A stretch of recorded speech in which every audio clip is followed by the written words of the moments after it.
Hello and welcome to my new podcast called Innervation.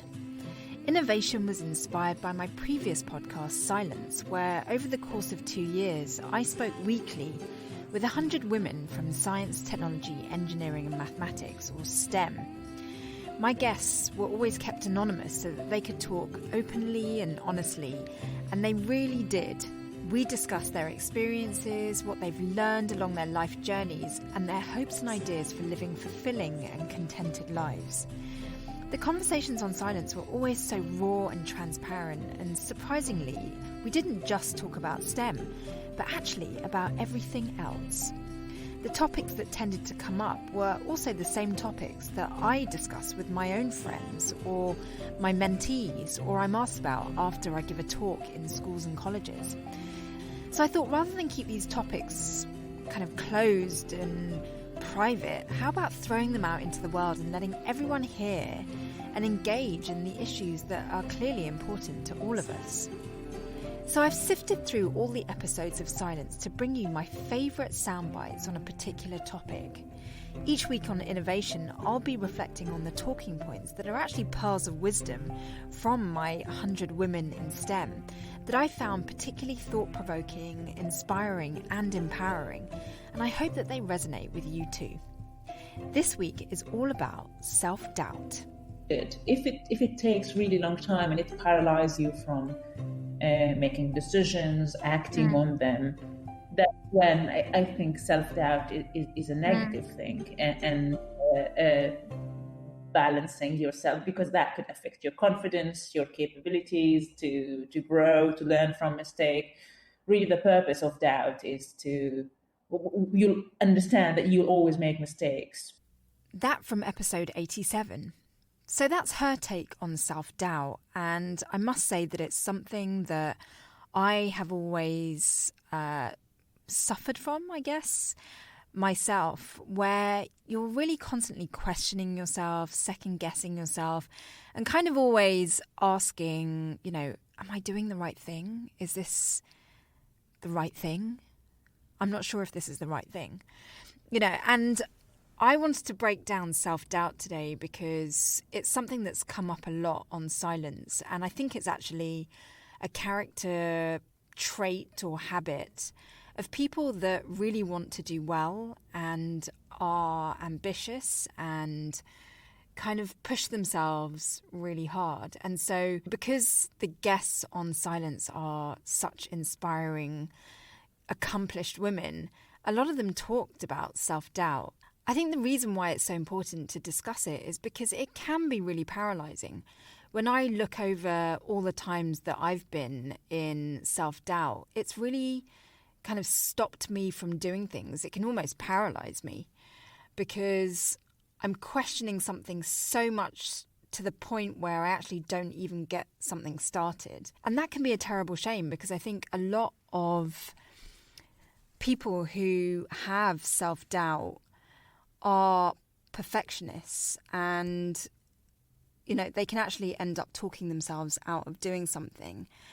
And in this episode, I really want to sort of look at the various perspectives different women have on self-doubt and break it down and try and understand exactly what it is, where it comes from, why we have it, and most importantly, what to do about it. This from my guest from episode 87 again. But when you doubt yourself, is like, this is the processor in your brain working and checking if actually you could fix the mistake that you make, or you could avoid making it next time, or if it has impact on people, you just clarify, apologize, because that is very important for the continuation of your work and the continuation of your learning. So kind of use it as a tool.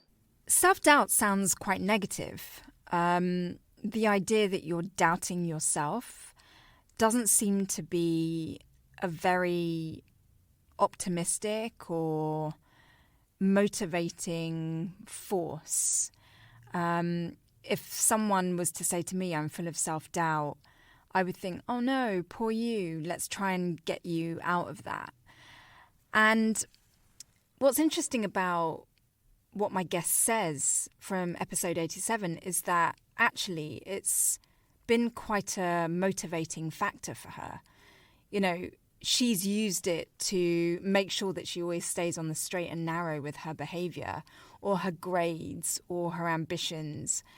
And so it seems as though self-doubt has actually been quite useful in keeping her on track. And so that's actually a really positive thing.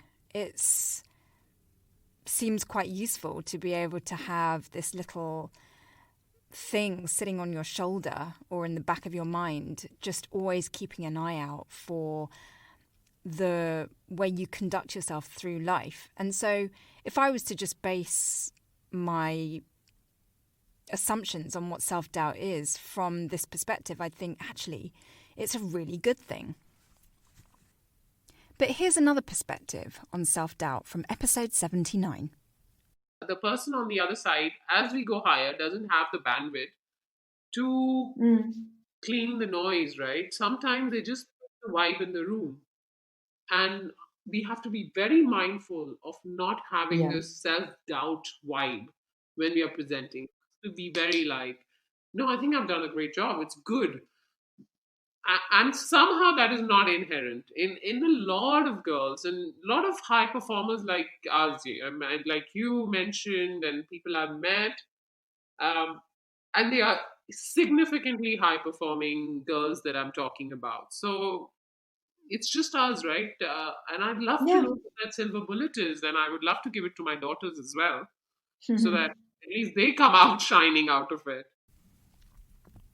It does seem like the older you get, the less you listen to those voices of self-doubt. I think that's certainly been my experience as well, is that when I was younger, I had less experience under my belt. I had less confidence because I was often doing things for the first time and didn't really know how I wanted things to go and what I was capable of and what was the right thing to do.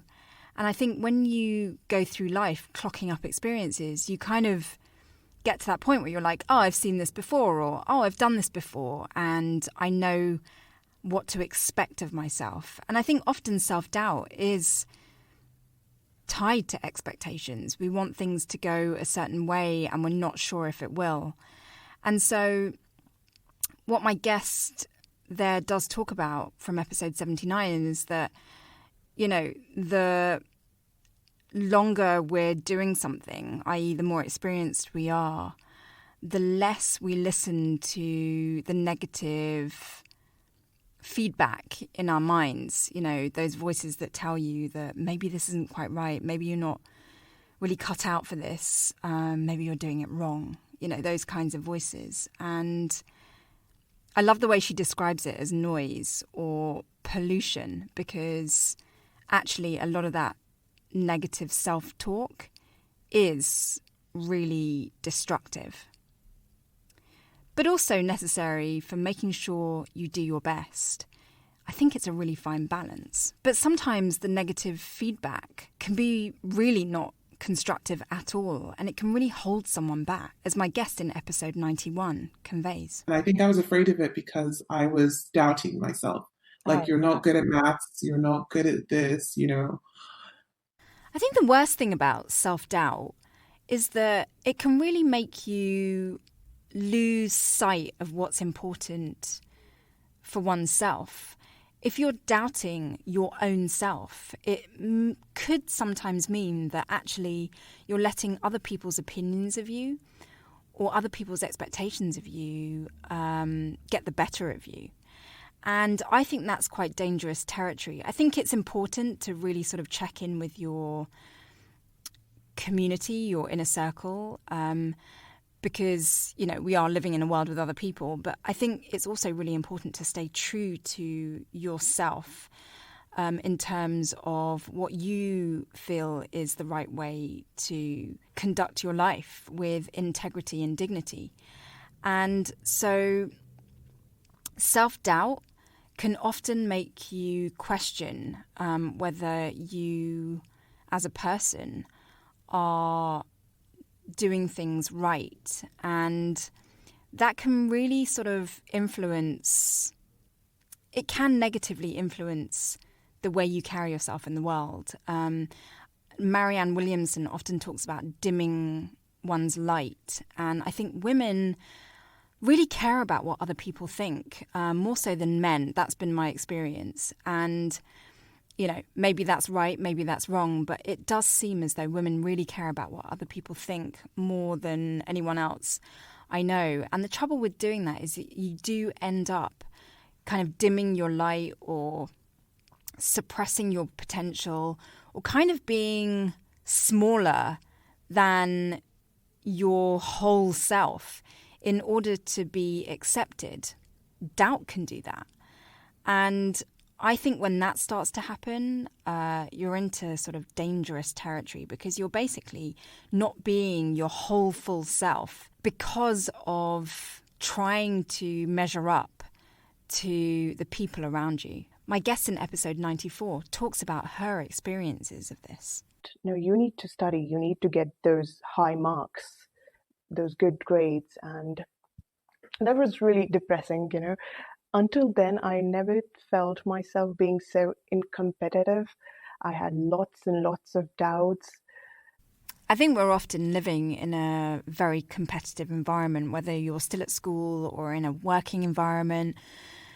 Most environments are competitive because there's so many of us and so few opportunities. And as a result, we can often try and sort of pigeonhole ourselves into certain categories, basically like entering different categories of sports contests. You know, are you going to be in the high jump or the sprint or, you know, the javelin?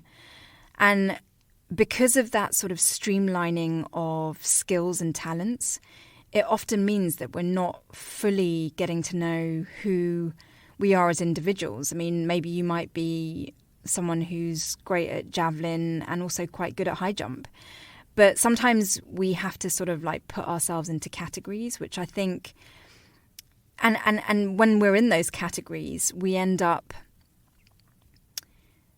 kind of losing sight of our whole selves because we're having to compete and we're having to stay focused. And that guest from episode 94 really talks about having to shut herself off in order to be part of the race, you know, the medical school race. And that guest actually was really interested in literature and creative pursuits.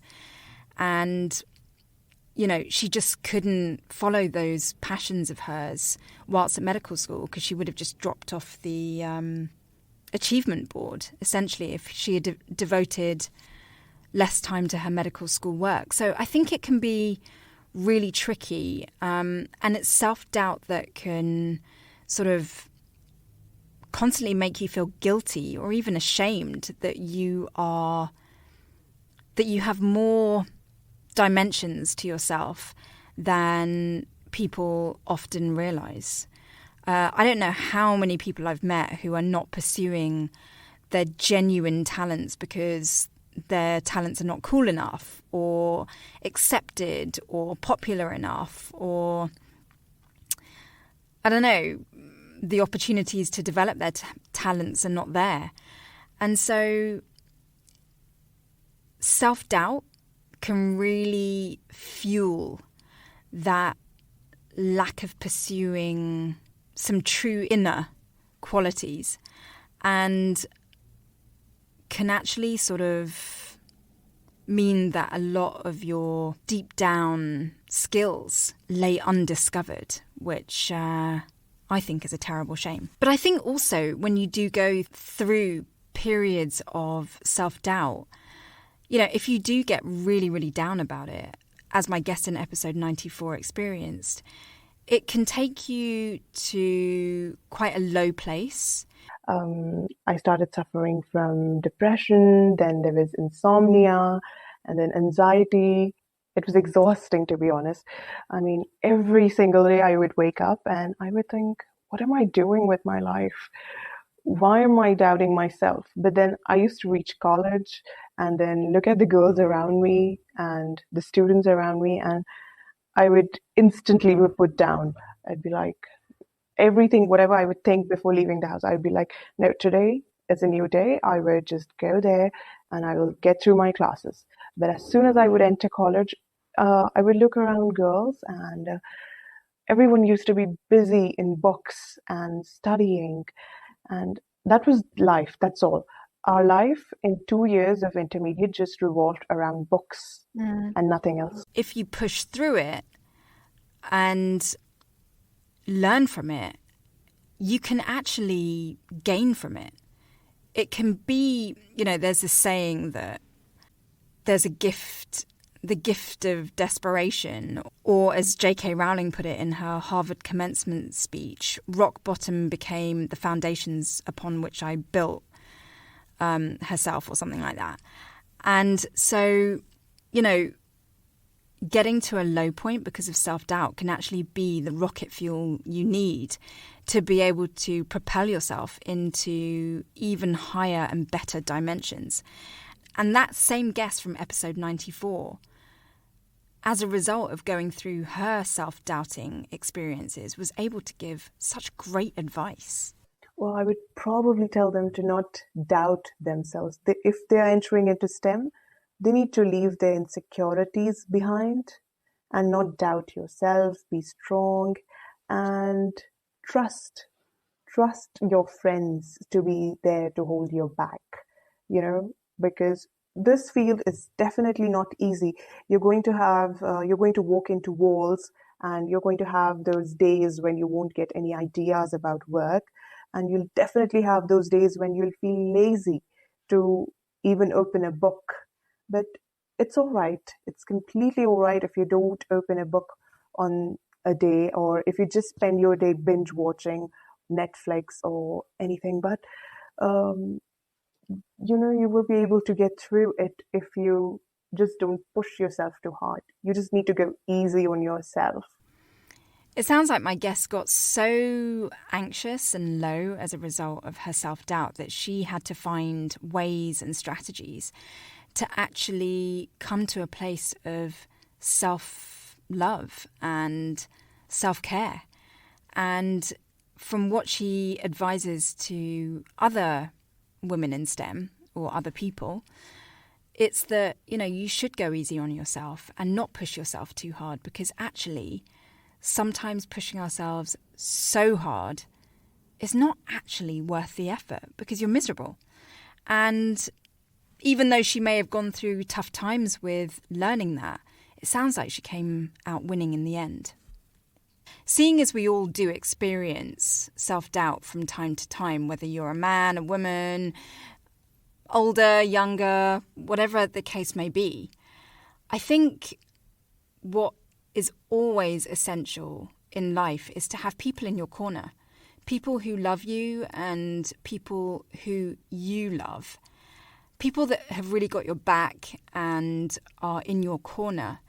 And I think the more support and encouragement and the more people you have that believe in you, the less you experience self-doubt.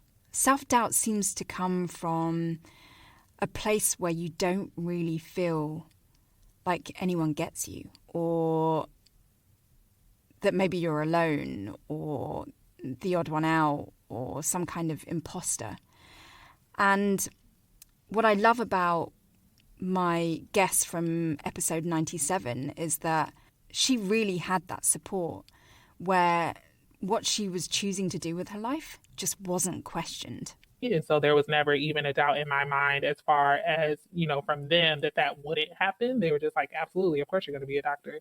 And so I think having that type of support behind me and the belief in me that I could do it helped to give me the skills necessary. So this isn't about eliminating self-doubt. I think we always will experience self-doubt in one way or another, but this is about coping with self-doubt. It's about saying, from time to time, I do have self-doubt, and that is completely normal and it's completely human. But having people that are in your corner saying, yes, I know you're having a bit of a wobble and I know you're wondering if you can actually do this, but I'm there believing in you. I know you can do this. You know, kind of like a coach is so useful in terms of getting through those wobbly times. And my guest from episode 97, she really sort of found a strategy that works for her, which involved not just people supporting her and also allowing herself to have those wobbles, but doing something about it. The way that I overcome it, though, is really by working even harder. In my opinion, nothing is better than hard work. I meet people all the time who are super smart, they don't need to study, things come easily, they don't have to put in the hours. You know, yes, people like that do exist. But generally, what I've seen is that all the people that have really realised their dreams have worked so hard to get it. And, you know, hard work can be a pleasure because when you are pursuing something that you're really, really passionate about, that your heart is really in, it doesn't actually feel like hard work. It is just a pure pleasure to be completely and utterly immersed in the things that you love. And then there are people like my guest in episode 99 who actually just want to prove a point. So there are some stereotypes that I encounter that I have to break down. And my approach has typically been to, you know, overwhelm people with my energy and to show them, look, you may have your doubts. You may not be convinced yet, but just watch, like just pay attention to what I'm doing and judge me based on what I can do and what I can accomplish and how I convey my ideas.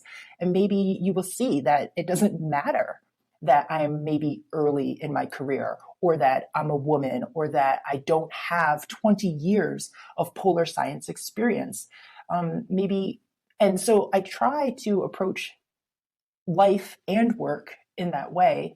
And I try to I don't actually have to remind myself because it's every day of my life that I'm thinking about what type of opportunities I have. But I'm very fortunate. I think, you know, if you're aware of the world, not just your small community, not just the upbringing that you have, but you really pay attention to what else is happening around the world, I would have to say that I live a life with opportunities and luxuries that are probably not afforded to more than a third of the world's population, if not more. So what can I complain about? I think what I love about that guest from episode 99 is that she really has a global perspective and she really understands how she fits into that global perspective. She wants to prove the naysayers wrong, but at the same time, she gets so much pleasure from proving those people wrong because she's following her passions. And she also backs it up with hard work, but also substance, because I think a lot of people have doubt because they don't really have the inner confidence, that true, authentic, genuine conviction that what they're doing is the right thing. And, you know, oftentimes when I've had a bit of self-doubt, it's been because somewhere deep in my heart, I felt like I'm not quite ready to do something or I don't quite have the skills. And I know that that can be quite a feminine trait. You know, it's that old example of a job interview requiring 10 skills and men having 6 of them and thinking, yeah, I'll totally apply for that job. And then a woman having 9 out of 10 of those skills and saying, oh, I don't have that one skill, so I better not apply. And, you know, it's self-doubt that makes that woman not apply for a job that she's got 9 out of 10 skills for. And it's an inner knowing that makes a man want to apply for that job that he's got 6 out of 10 of the skills for. And I think, you know, the difference between those two characters is self-belief. You know, it's factually, you may or may not have the skills, but to have that kind of lack of self-doubt and to believe that you can do something and that you can strive to get those skills no matter what is really what propels people. You know, not many people get propelled by self-doubt. And if they do, it's short-lived. It can be very kind of